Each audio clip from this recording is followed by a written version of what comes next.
kasih. Assalamualaikum warahmatullahi wabarakatuh.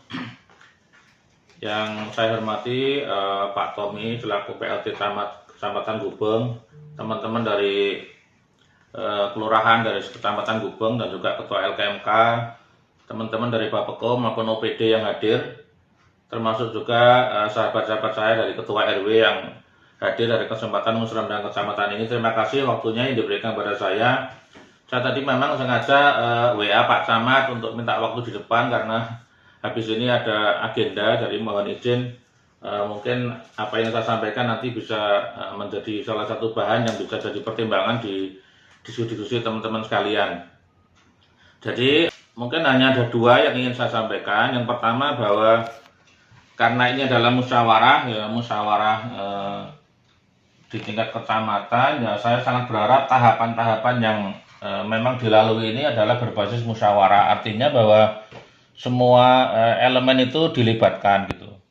Ya saya tidak ingin apa yang terjadi di kecamatan lain, karena kemarin saya sempat mendengar di sebuah kecamatan itu ada proses yang kemudian musrembang kelurahannya itu tidak melibatkan para ketua RW, sehingga beberapa RW-nya sampai gejolak, protes ke kelurahan dan sebagainya, sehingga tidak elok lah kita lihat gitu. Makanya saya berharap di Kecamatan Gubeng ini itu tidak terjadi, dan semoga semua proses ini sudah melewati proses musyawarah yang melibatkan dari bawah, baik itu RT, RW maupun kelurahan.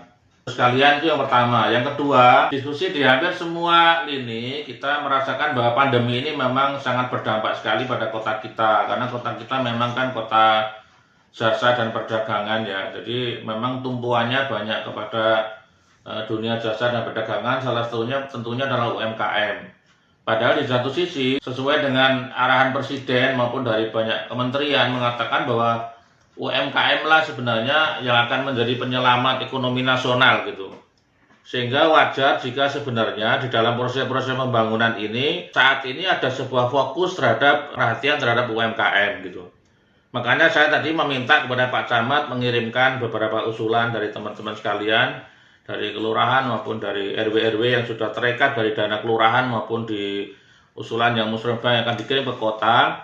Saya masih melihat bahwa usulan-usulan yang muncul itu masih banyak di ranah fisik ya.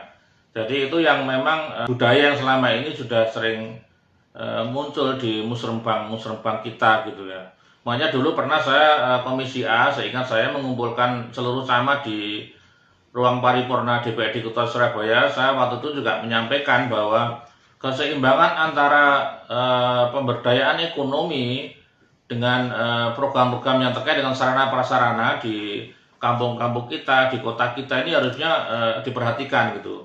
Nah, sedangkan di saat ini dengan kondisi pandemi begini, sebagaimana disampaikan oleh Pak Camat tadi, sebenarnya kita realistis memang bahwa PAD kita sedang menurun gitu. Kalau saya kemarin diskusi dengan OPD-OPD yang bagian pendapatan, semuanya memang memprediksikan bahwa pendapatan kita mungkin akan menurun begitu. Secara nasional kita juga sedang menurun, dan ini kita semuanya harusnya memahami. Sehingga semestinya program-program yang kita usulkan itu ya memang harus ada yang kita harus bersabar untuk menundanya gitu.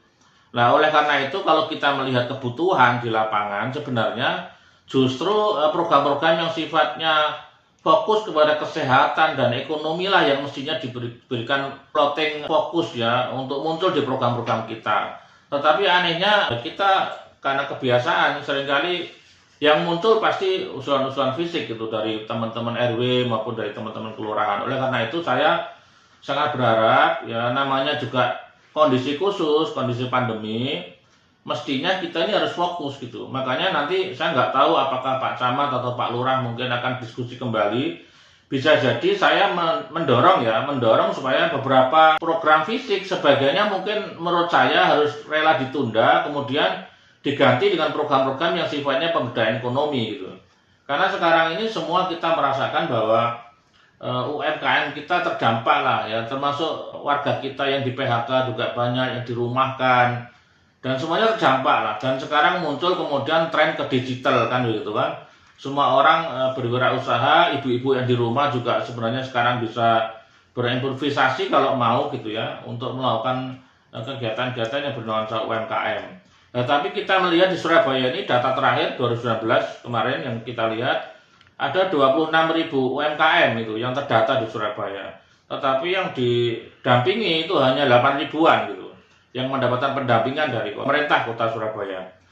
Ya, jadi artinya bahwa yang terdata saja itu masih banyak UMKM kita yang tidak terdampingi.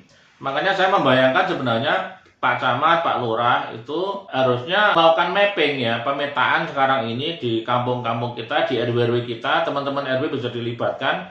Sebenarnya potensi-potensi UMKM kita di lapangan itu seperti apa.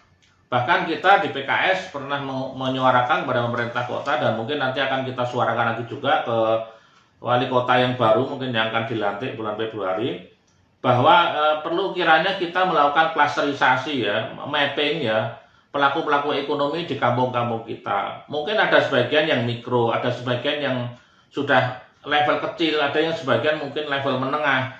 Tentunya model pelatihan dan pendampingannya itu berbeda-beda gitu. Nah, oleh karena itu alangkah baiknya saya mengusulkan sekali lagi secara umum ya, mohon program pemberdayaan ekonomi bisa dimasukkan lah di musrebang kecamatan ini. Nggak tahu nanti masuk di kelurahan mana gitu ya. Tapi semoga setiap kelurahan mohon itu diberikan alokasi, karena itu akan bisa memberikan angin segar itu kepada mungkin pemuda-pemuda kita yang sekarang banyak menganggur, atau ibu-ibu yang mungkin perlu sentuhan pembelajaran ekonomi gitu ya. Saya membayangkan misalkan ada pelatihan dan pendampingan terkait misalkan digital marketing misalkan. Bagaimana dengan sebuah jajet itu kita bisa berbisnis atau kemudian mendapatkan uang dengan mudah. Sekarang sudah banyak teknologinya, banyak anak-anak pintar yang bisa ngajarin itu. Saya kebetulan dari ITS dulu, dan di kampus saya ITS, para alumni sekarang banyak membuat lembaga, dan mereka membantu warga untuk kemudian memberdayakan mereka, untuk kemudian mengajari mereka bagaimana dengan satu HP itu kemudian bisa mendapatkan tambahan uang dengan mudah gitu. Nah itu kalau diajarkan pada anak-anak muda kita yang di kampung-kampung banyak menganggur, yang sekarang mungkin sudah dirumahkan karena PHK, kepada mak-mak kita dan sebagainya, itu mungkin akan luar biasa dampaknya setahun ke depan. Makanya mohon Pak Camat, Pak Tommy, mungkin dengan teman kelurahan, mohon ini dipertimbangkan ya. Mungkin kalau tidak bisa dicoret sebagian kegiatan yang sifatnya fisik, ya minimal ditambahkan lah program-program di masing-masing kelurahan itu ada program yang terkait masalah ini. Mungkin sebagian sudah masuk di dana kelurahan ya, saya nggak ngerti detailnya, tetapi mohon ini diberikan ruang yang cukup begitu, supaya lagi prinsip dari yang Pak Presiden sampaikan bahwa UMKM ini justru akan menjadi penyelamat ekonomi nasional, itu betul-betul terjadi di Kecamatan Gubeng kita.